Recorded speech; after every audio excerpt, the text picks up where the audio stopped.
শরীয়তপুরের সদর উপজেলায় পারিবারিক কলহের জেরে স্বামীকে হত্যা করে লাশ ৬ টুকরো করে হাড় মাংস আলাদা করে ৩ দিন ড্রামে ভরে রাখার অভিযোগ উঠেছে আসমা আক্তারের বিরুদ্ধে।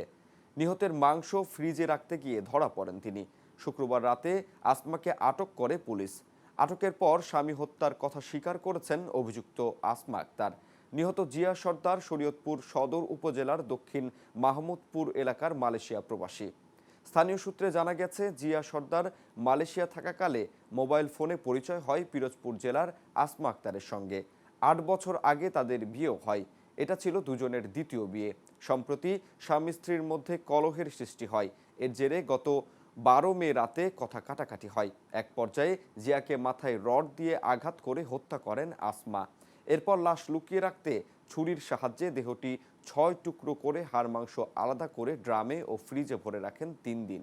সেখান থেকে দ্রুত দুর্গন্ধ ছড়িয়ে পড়লে স্থানীয়রা 999-এ ফোন করে পুলিশে জানান।